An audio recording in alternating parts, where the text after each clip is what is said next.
Baik, kita menuju unsur yang kedua. Unsur yang kedua adalah tokoh dan penokohan ya. Nah, tokoh itu apa sih? Tokoh adalah para pelaku yang berperan di dalam novel ya. Nah, jadi tokohnya siapa saja? Seperti itu ya. Tokoh utamanya siapa? Ya. Dan tokoh-tokoh yang lain tentunya. Nah, kemudian kalau berikutnya adalah penokohan. Penokohan itu adalah penyajian watak-watak tokoh dalam cerita. Jadi kalau si tokoh A ini nanti wataknya seperti apa ya, misalnya wataknya itu sabar, kemudian pemarah ya, dan lain sebagainya. Nah, ketika kita menggambarkan atau penulis menggambarkan penokohan itu dapat dilihat dari beberapa segi atau dari beberapa hal. Yang pertama adalah dari perilakunya, dari perilaku tokoh, kemudian dari pikiran-pikiran tokoh, dari ucapan-ucapannya, ada juga dari dialog antar tokoh, dan juga berdasarkan deskripsi atau penjelasan secara langsung oleh penulis. Nah ini ya, kalau boleh dikatakan untuk penulisan secara langsung ini berarti penulis menggambarkan, menjelaskan ya, di situ menjelaskan secara langsung apa sih tokohnya. Misalnya Andi adalah seorang yang sangat setia kawan. Nah, seperti itu. Jadi dideskripsikan secara langsung ya. Kemudian kalau untuk penggambaran-penggambaran yang lain, misalnya ini dari perilakunya seperti apa. Nah, ini digambarkan secara implisit di dalam cerita seperti itu ya. Nah, berdasarkan penokohannya, tokoh itu dibagi menjadi 3. Yang pertama adalah tokoh protagonis, tokoh antagonis, dan tokoh tritagonis. Apa sih yang disebut dengan tokoh protagonis, tokoh antagonis, dan tokoh tritagonis? Nanti kita akan berdiskusi bersama ya di sesi yang selanjutnya.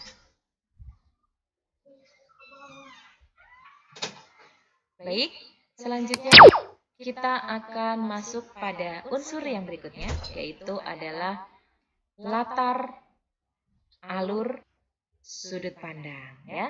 Latar itu apa?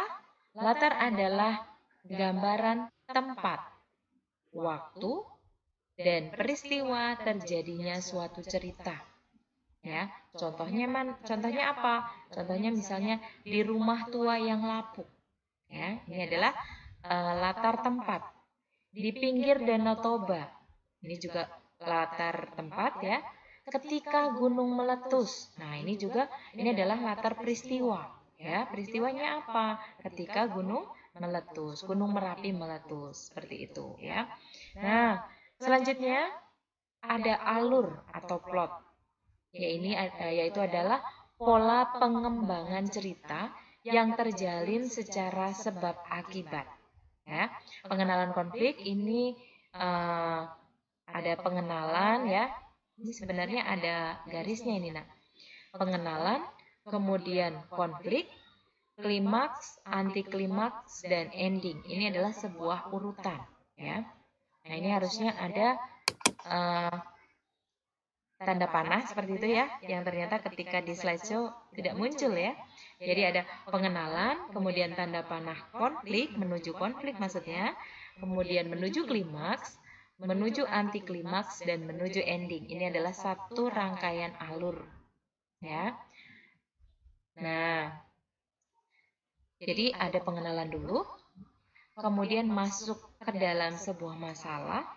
Masalah itu meruncing ya, maka disebut masuk ke dalam titik puncaknya disebut dengan klimaks. Lalu sudah mulai mereda ya, sudah mulai menemukan titik temu. Ini udah mulai mereda, ini masuknya ke dalam anti klimaks. Dan terakhir adalah tahapan ending atau penyelesaian ya. Nah, alur itu terdiri dari 3. Yang pertama ada alur maju atau progresif, kemudian alur mundur atau regresif, dan yang ketiga ada alur campuran ya, disebut dengan progresif regresif. Nah, alur maju ini tahapannya seperti apa? Tahapannya seperti ini yang tadi saya jelaskan di atas. Jadi masuk ke dalam pengenalan, kemudian masuk ke dalam konflik, kemudian menuju klimaks, anti klimaks, dan ending. Ya, berbeda dengan alur mundur atau regresif. Ya, ini bisa dimulai dari ending. Endingnya bagaimana? Baru mundur ke terakhir seperti itu. Ini adalah alur regresif atau mundur. Ya. Nah, sedangkan alur campuran ini bisa dimulai dari mana saja. Bisa dimulai dari klimaks, ya. Klimaks dulu. Titik puncak masalahnya apa? Baru masuk ke dalam pengenalan, konflik, baru maju sampai ke ending. Nah, seperti itu, ya, Nak, ya. Jadi itulah perbedaan antara alur maju, alur mundur, dengan alur campuran. Nah, selanjutnya kita masuk pada sudut pandang. Sudut pandang ini apa sih? Sudut pandang adalah pandangan utama yang merupakan strategi pengarang di dalam menyampaikan cerita. Jadi, maksudnya di sini pengarang itu menempatkan dirinya ada di mana? Apakah sebagai pelaku utama, ya, atau sebagai orang yang berada di luar cerita? Nah, kita akan melihat di sini ada sudut pandang orang pertama, ya. Kemudian ada sudut pandang orang ketiga. Nah, contohnya kalau untuk sudut pandang orang pertama itu berarti si tokoh ini dia menjadi pelaku, ya, menjadi pelaku di dalam cerita. Di dalam cerita, ya. Nah, tetapi di sini si tokoh sudut pandang orang pertama ini dibagi menjadi dua, yaitu sebagai orang pertama pelaku utama dan orang pertama pelaku sampingan. Ya. Nah, kalau orang pertama sebagai pelaku utama itu berarti pengarang di situ yang menggunakan kata aku, ya, biasanya menggunakan kata aku, saya, gitu ya, beta, ya. Nah, si aku ini dia mengalami menjalani tahapan alur, artinya dia mengalami konflik, ya, mulai dari pengenalan, konflik, klimaks, anti klimaks. Ini dia yang dijadikan sebagai istilahnya sebagai pelaku yang mengalami ini, sebagai pelaku utama yang mengalami alur ini. Ya, dia yang diceritakan di dalam cerita tersebut. Ini adalah sebagai orang pertama pelaku utama. Sedangkan apabila orang pertama sebagai pelaku sampingan, ya, di sini ada tokoh aku. Tetapi justru tokoh aku ini menceritakan orang lain yang ada juga di dalam cerita tersebut.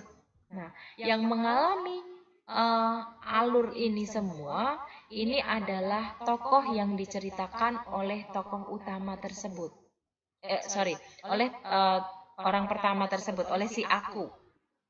Ya, jadi misalnya gini, terkadang aku iri dengan Andi, ya, seorang anak lelaki yang tampan, baik hati, ya, kemudian banyak disukai oleh teman-temannya, pintar, dan lain sebagainya. Nah, di situ si tokoh aku itu menceritakan sosok seorang Andi ini dari awal sampai juga dia mengalami suatu konflik. Nah, ini dikatakan bahwa ini menggunakan sudut pandang orang pertama sebagai pelaku sampingan. Nah, sudah jelas ya sampai di sini. Selanjutnya ada tokoh sudut pandang orang ketiga. Kalau sudut pandang orang ketiga ini berarti pengarang menempatkan dirinya di luar cerita. Jadi dia langsung menceritakan orang lain. Biasanya bisa juga menggunakan nama orang, ya, misalnya